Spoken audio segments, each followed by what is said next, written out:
안녕하십니까. 하나님의 경제 이야기 47번째 시간입니다. 오늘은 눈치보기라는 제목으로 여러분과 대화를 나눠보겠습니다.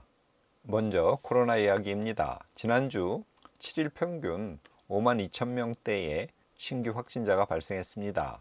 점차 늘다가 지금 5만 명대로 약간 그래프가 평탄해졌는데 여기서 더 이상 늘지 않았으면 좋겠습니다.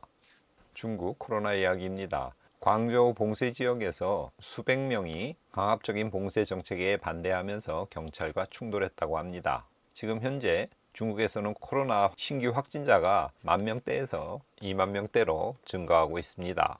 우크라이나 대통령 젤렌스키가 지금은 전쟁을 끝낼 때라고 전 세계를 상대로 인도네시아 20개국 정상회의에서 화상으로 외쳤습니다. 부동산 이야기입니다. 전국 집값이 지난주에 13년 8개월 만에 최대 낙폭을 기록했다고 합니다. 부동산 가격, 전세 가격 동반으로 계속 떨어지고 있습니다. 지난주 사우디아라비아의 빈살만 황세자가 우리나라를 방한했습니다. 네옴시티와 관련해서 최대 100조 원 프로젝트 계획을 가지고 건설을 담당하고 기술을 제공할 회사를 찾아 우리나라에 왔습니다. 일부 기업은 사업 기대감으로 주가가 오르기도 했고 이미 기대감이 반영된 종목들은 주식이 하락으로 마감하기도 했습니다. 연준 부의장 레이얼 브레이너드가 12월에는 금리 인상 속도를 늦춰야 한다는 발언을 했습니다. 상당히 친시장적인 발언이죠. 현지 시간으로 14일 브레이너드 부의장이 시장 친화적인 발언을 했다면 17일에 블러드 세인트루이스 연준 총재는 기준금리를 7%까지 올려야 한다는 강성 발언을 했습니다. 그래서 시장을 놀라게 만들었습니다.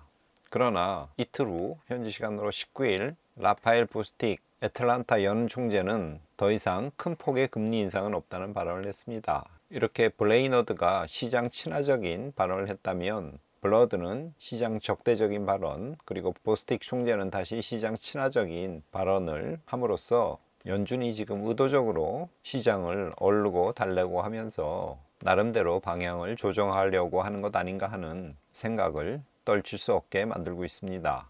FTX, 세계에서 세 번째로 큰 암호화폐 거래소 시장이 파산을 했는데 그 연쇄 쇼크가 지금 계속 발생하고 있습니다. 블록파이도 파산 준비를 한다고 합니다. 바이든과 시진핑이 인도네시아 발리에서 열렸던 G20 정상회의를 계기로 첫 대면 정상회담을 가졌습니다. 3시간 동안 이야기를 나눴는데 바이든은 인권 탄압 문제를 거론했고 시진핑은 대만 문제에 대해서 관여하지 말라는 경고를 내놨습니다. 회담장에서 양측은 건건이 충돌했다고 합니다. 미국 달러 인덱스 6개월 차트입니다. 지금 106포인트 정도에서 횡보를 하고 있습니다. 9월 말 고점 114포인트에 비하면 그래도 상당히 많이 내려온 상태죠. 미이념물 국채금리 6개월 차트입니다. 지금 4.5% 정도인데 11월 7일에 4.73%에 비하면 그래도 조금 떨어진 상태입니다.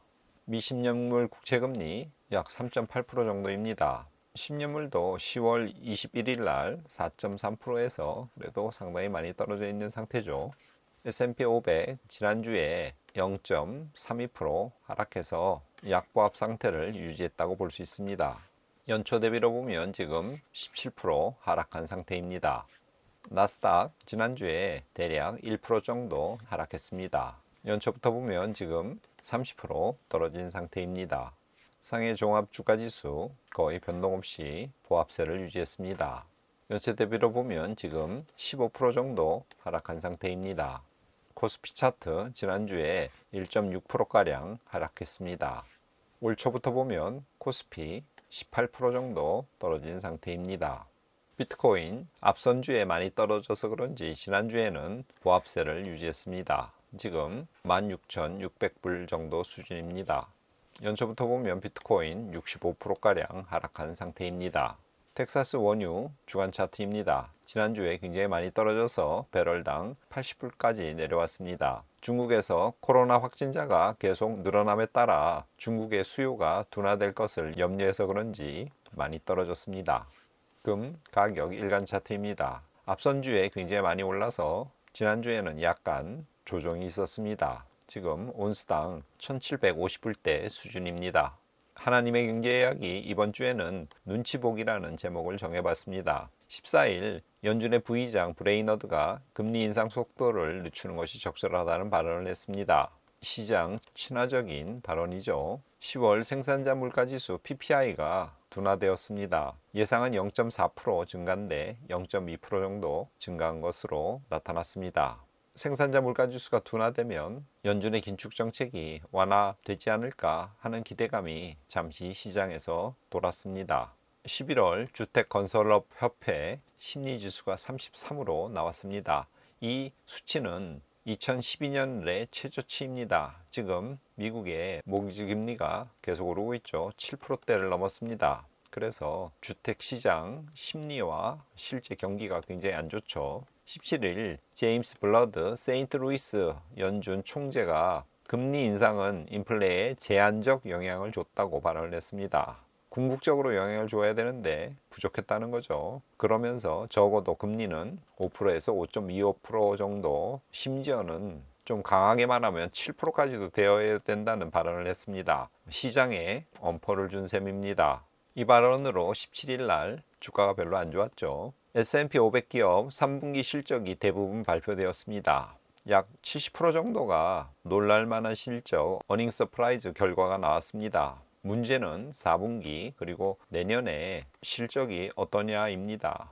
대부분 포워드 가이던스가 안 좋을 거라고 예상하고 있죠. 보통 미국의 중간선거 이후에는 랠리가 있다고 합니다. 그리고 이번 주 24일이 추수감사절이고 그 다음날 블랙 프라이데이가 미국의 최대 쇼핑 타임입니다. 그 다음 주 월요일날 사이버 먼데이도 마찬가지죠. 그리고 12월 달에 산타 랠리도 있지 않을까 시장은 이렇게 기대하고 있습니다. 하지만 내년에 경기 침체가 올 것이라는 예상이 지배적이기 때문에 시장은 이러한 랠리와 경기 침체 예상 사이에서 이번 주에 눈치를 보면서 주춤거렸다고 한 주를 정리해 볼 수 있겠습니다.